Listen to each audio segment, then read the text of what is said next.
My reality has changed. My perception of reality. Your perception of reality is your universe, it's your world, right? Like, regardless of how anyone else thinks, feels, does anything, what you think and you feel is your entire universe. So my entire universe has been changed.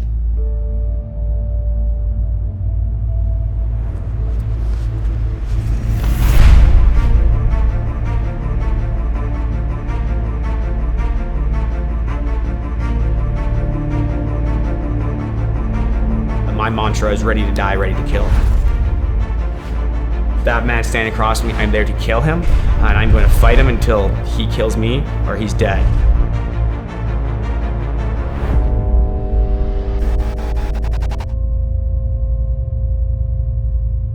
Having been in dark places, I want to try and avoid them as best I can.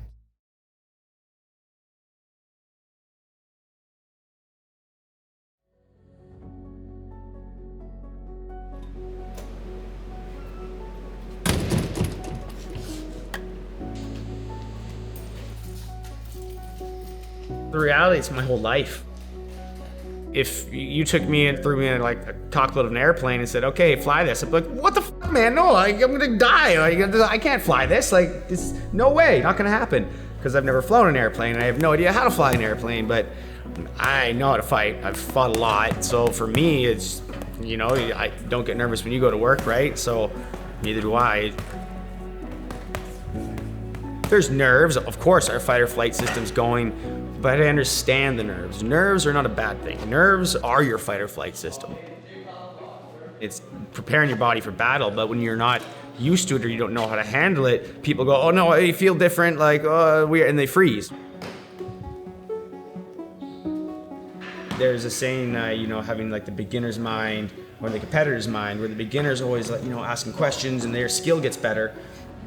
But then when they get the competition, they go, so what, should do this, that? It's like, it's too late for this. Just go in there and fight. You know how to fight. Versus the competitor who goes in and knows how.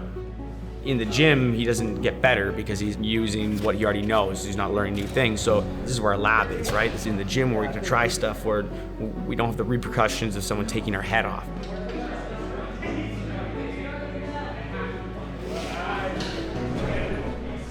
The thing that you can't learn, you can't teach, is the fighter side, that instinct, that switch that you got to turn on when you get in there, because you really have to look at it as a life or death situation.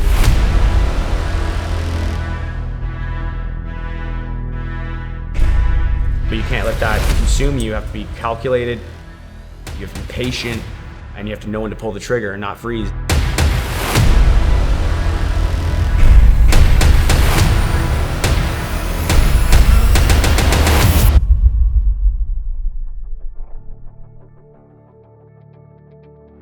It's not just sprinting where it's like, okay, what's your stride length? How hard can your leg hit the ground and how many times can you turn that over? Those are really the only things that matter. When fighting, there's so many variables. There's more variables in fighting than any other, and especially in MMA, than any other sport that I can think of. 3, 2, 1. You have so many options, so many ways to do it. Every single person has a way that they can fight their best, and it's not gonna be the same as someone else. Where other sports, people have maybe different techniques and styles, but they kind of fall into one thing, where in fighting, it's like there's just so many avenues to take. When the fight's on, that's it. I've always, even on the regional scene, pretty much cut everything else out of my life when I have a fight. For 2 months before, I don't work. All I do is train 2-3 times a day, do rehab stuff, and then just rest on weekends and do pretty low-key stuff with my wife, or now my baby as well. But always it's just been 24/7. There's no breaks.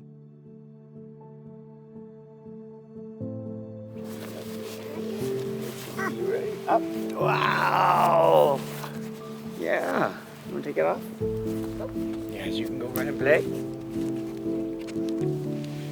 Yeah. He's a very loving father. Sydney's his whole world.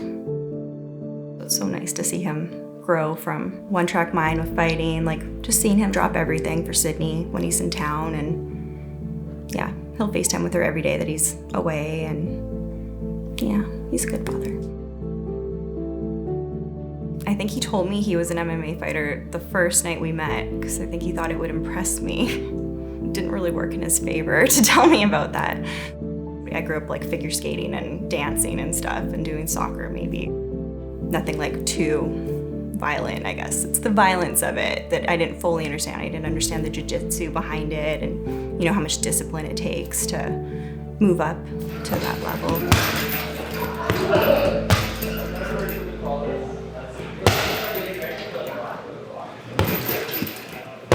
I definitely felt sick to my stomach the first time I watched a fight. I was front row, right behind where you enter the cage. My heart's like racing, you feel sick to your stomach. I had someone with me who had seen a fight before, who was very supportive. Did he win his first fight? He did win his first fight. You always get confidence when you watch the wins and you feel a little bit better about each one. I think you always worry because it's such a dangerous sport just as it is. You're going in there fighting someone and everyone's at such a high level.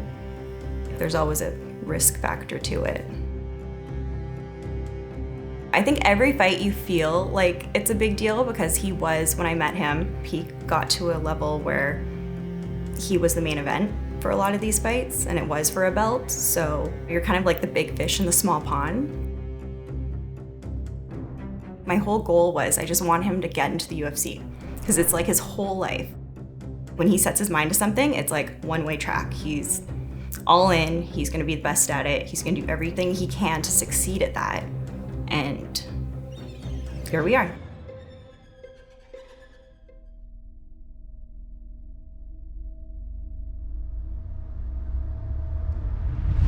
UFC fans here in Vancouver, we'd like to welcome you. I knew the UFC was coming to Vancouver, and we know when they come to your country, if someone falls off, they don't have time to get a visa. What they'll do is they'll come to the #1 or #2 ranked fighter in the country, and they'll say, hey, you have your medicals done, can you make weight? Then great, then they'll give you a 4-fight contract, and most guys get their ass kicked.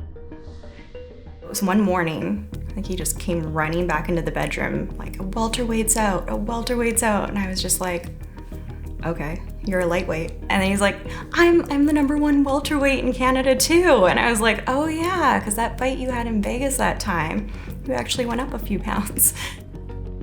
I was the #1 ranked guy in the country at this point. That's outside the UFC. With this particular fight, so it wasn't my weight class. I've usually fought at lightweight. I'm actually at featherweight now. I've dropped a further weight class down. I was typically fighting at 155 pounds. I'm now fighting 145 pounds, but that fight was at 170 pounds. So I was #1 at that weight and the one below, but the UFC knew I wasn't a 170er, and this guy is massive, right? They looked at, I had fought at 45 before, and this guy's fought at heavyweight and fought at 205, so they're like a 45er versus a heavyweight potentially.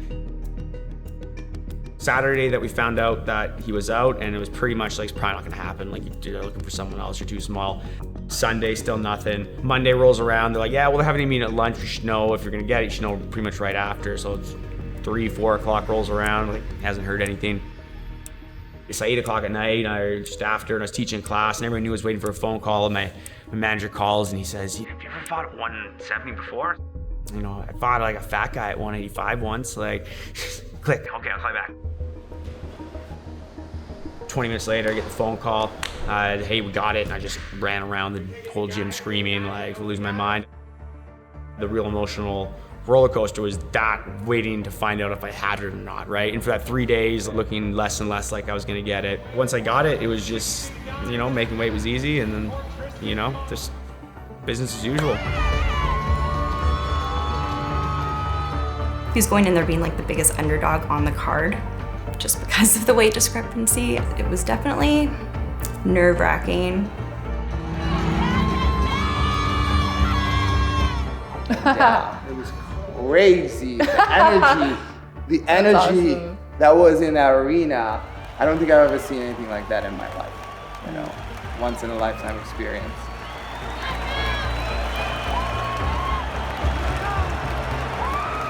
There was no question I was the underdog.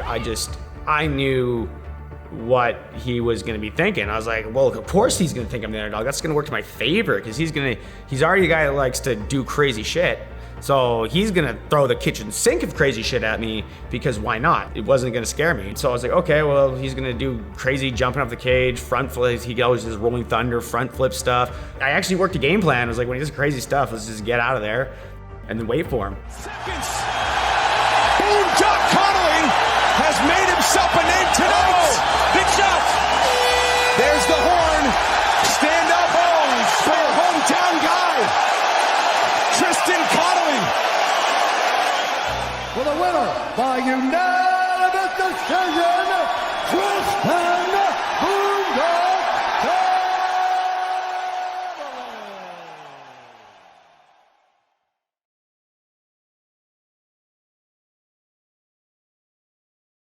In 2019, I was in a car accident.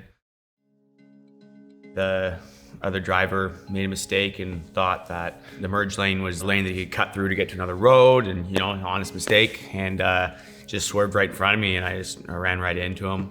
Head snapped forward. We had just newly moved out of the city, and he called me to say like someone, I guess, had just gone into his lane and then put on the brakes as he was accelerating to merge into the lane beside him on the freeway. And I was just kind of in shock, like, what do you mean? And he's like, I think the car's been totaled. So I had to drive out there, and it was just shocking to see like the car so damaged. He seemed a little shook up from it, and he did have some symptoms that I could tell right after. He mentioned stuff being sore. He had been clenching his wrist while he was on the phone. So I pointed that out to him afterwards, and he was like, oh. In the next couple of days, I remember my fingers started going numb, I had pain in my neck. You don't really see him complain about stuff too often, so to see him in any sort of pain has always been, because he kind of shrugs off stuff that happens in the fight. Like, yeah, it hurts, but he knows, he'll heal and he'll get over it. But like, when a car is hitting you at that speed, like, you know that there's gonna be damage done. I just carried on. I kept rehabbing. It never went away, but like felt better when I trained, and I fought a couple times, and I was supposed to fight again, and then COVID happened and we were all put in lockdown. With no activity or anything, it just got worse and worse over a very short period, to the point I just couldn't stand it anymore, and the weakness really started becoming apparent, and wasn't getting better. So we did the first operation on my neck. So that was C6, C7. So you can see I have scars on my neck. They go in through the front, they push everything aside, and they clean all the damaged disc particulate out there, and maybe shave off bone spurs and things and clean everything up, suck it all out. And then they take this new disc, the one I have is called a Prestige LP, where it's like a solid piece of titanium with a ball and a solid piece of titanium with a trough, and they're not connected anyway, but they have teeth, and they stick it through your throat and they just hammer it in there, and then close you up, and that's it. The idea here is it allows the joint to move around the way it's supposed to. What I do, it puts a lot of stress on the body, and we wanted something that was tried, tested, and true. Chris Weidman had this disc in his neck already, and he was fighting with it, so it was the one that the surgeon picked, and got to learn a lot about it. Anyway, I was super happy with the result of that. It didn't feel limited when I was training again, so I was able to continue with it. Okay. 3, hit it.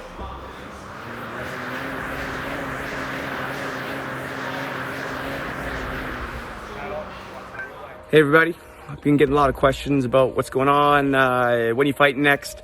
Well, the reason I haven't been fighting is I've been actually trying to recover from an injury from a car accident. I've been desperately trying to rehab it and hoping for a full recovery, and can't wait to get back to what I do best. I think that also was one of the reasons I wanted to get the second surgery so quickly, is because I had good results with the first one. He's such a bounce back last time that why would this time be any different?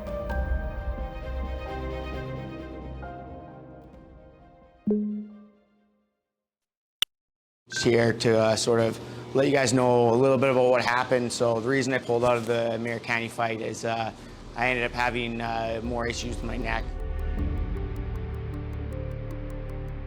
5 weeks prior to his surgery, Tristan was in so much pain, like excruciating pain.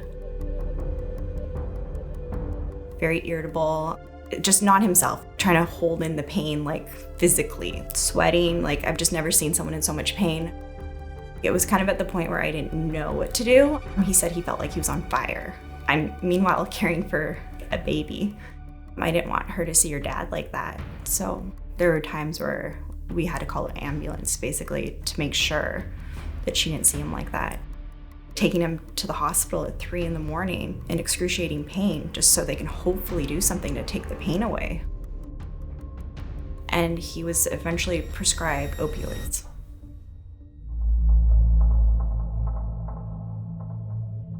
Mentally, I was a little broken. I had already tried to beat it with rehab and it failed last time, so I just wanted to kind of get it done. I stayed on painkillers the whole time. For 5 weeks, I was just on it. And then after the surgery, when I stopped so abruptly and I had a very physical withdrawal symptoms, I was sweating through like 5 shirts a night, and my pillows soaked every night, and then not sleeping for about a month. They don't really kill your pain, to be honest. Your pain's still there. You just become more psychologically indifferent to the pain. It kind of numbs you, everything. So coming off that with the physical withdrawals, like just the extreme moodiness, like out of nowhere, mood swings that make no sense. The first time he did have a little bit of a mood swing, I just took that as, you know, we're new parents and sleep deprived. I didn't know the extent of what an opioid addiction or the side effects that they bring until going through this. So angry over, you don't even remember why you're angry, you're still angry, and then you get sad because you don't even know why you're angry. What should be like a 2 is taking you to a 10 in sadness. It would just be, I would come back to normal, and then these cycles of just dropping down and coming back to normal, and it could be like 2 or 3 times in a day for weeks. It was not getting better.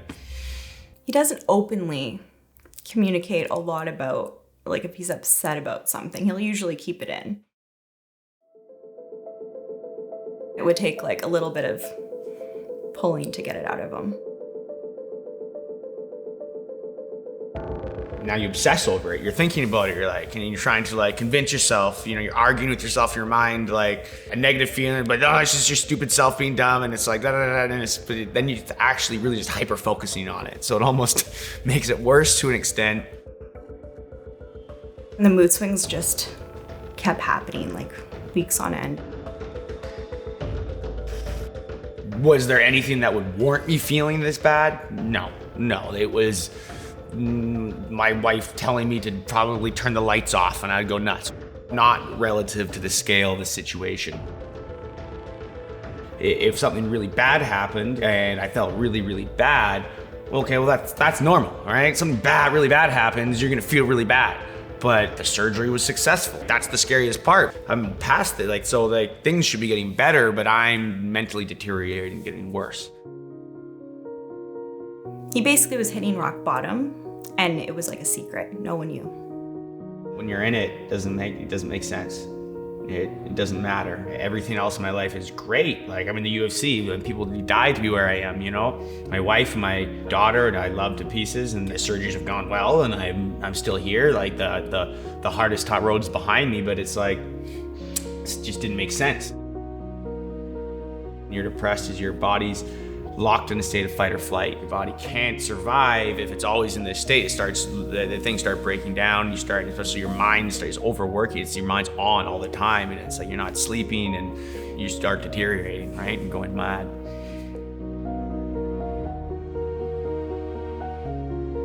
At the time, I was like, I wouldn't say suicidal. I wasn't thinking about killing myself, but it's just like really not wanting to be alive, wishing that I'd never been born, and just staying there for a long time. So Tristan shared just feeling like it wouldn't matter if he died. But that's kind of like the biggest cry out for help, to say that that's where your mental thoughts were going. I just think about it. I probably always have, we probably all have, but I'm aware that I think about it more now, I guess. Almost wondering what it'd be like to not be just not even being afraid of it. Waiting for it. excited for it to happen at the same time as being scared, but an indifference to it, and which is different than I remember ever thinking about it in the past. He was in a very dark place. It's devastating to hear someone be that upset and that overwhelmed with their depression that they don't know how to get out of feeling that way, that would be an option. So I obviously felt completely devastated and scared and not knowing where to turn in that situation.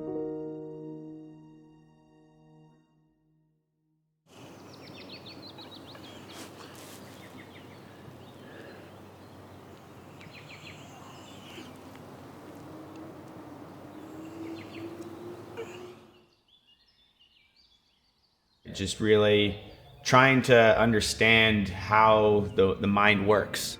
Things we can do to really just help set our mind up for success, and when we do have these moments, we can deal with them before we let them crash and go into, a point no return. I managed to talk to a guy that actually was a Buddhist monk for 10 years. So he's spent a lot of time delving within his own mind, so he's been really helpful to deal with.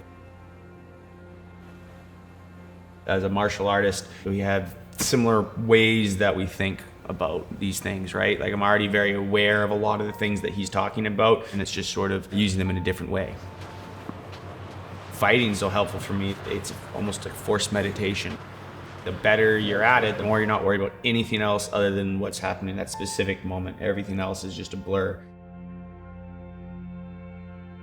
With him just talking about, meditative exercises, different techniques, breathing exercises, focus exercises, even like walking exercises. You really have to be in the moment, feeling, touching, seeing, hearing, just paying attention to what is around you right now and nothing else. I'd say the tools have helped Tristan drastically. It's like a survival mechanism in some ways, because I don't know how bad it is at times, and he needs these tools and he needs to know how to use them to overcome any thoughts or feelings of depression like that he may have in the future or continues to have each day. It's something that you want to have open communication with your closest family, and just not something you want to keep in. It's not a quick fix. I think you just need coping mechanisms to potentially deal with it for the rest of your life. It's just hard for people to fully understand it unless, I guess, you're in it. It really takes them describing it to you, because unless you're going through what they're going through, you're never going to fully understand.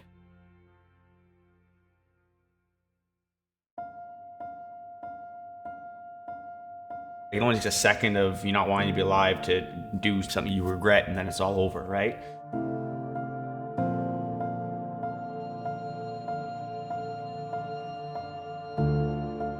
The dangers of these things are real, and after being in that and seeing what it's like, it's scary, and it's going to stay with you in a way forever.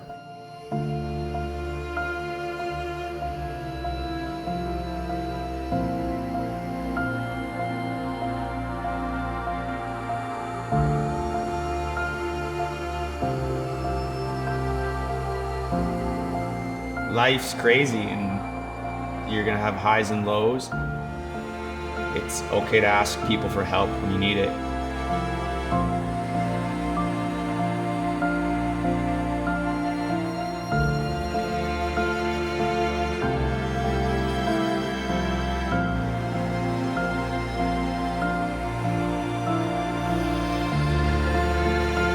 Make your rock bottom not as far down as it can be, right? Try and catch these things before they get really bad.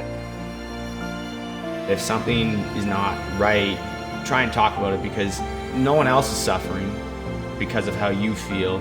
I mean, you might be taking it out on other people, which might be making them suffer as well, but the reality is you're suffering. So unless you just want to suffer, get help, because you're the one that's suffering.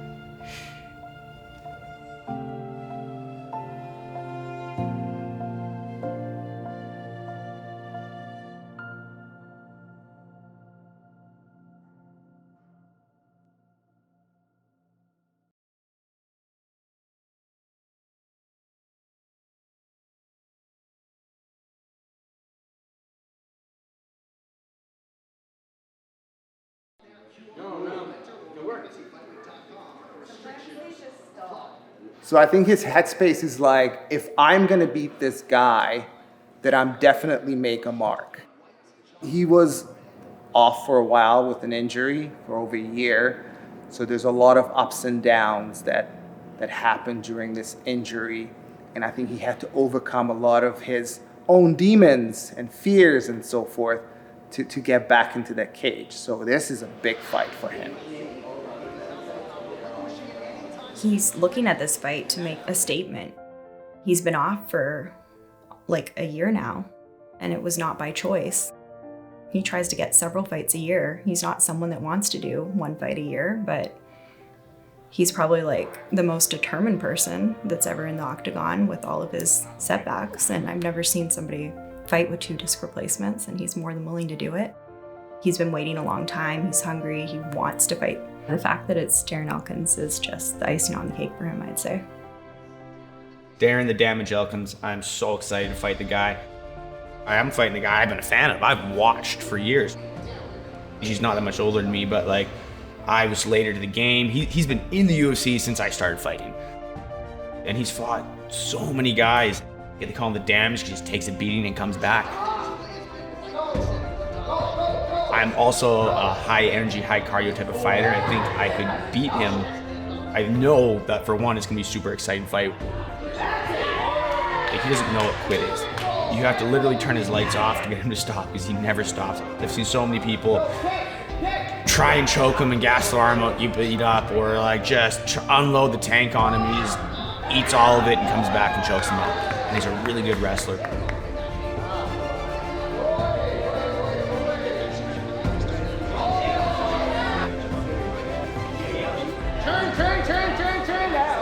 That's on top. You're gonna be on top.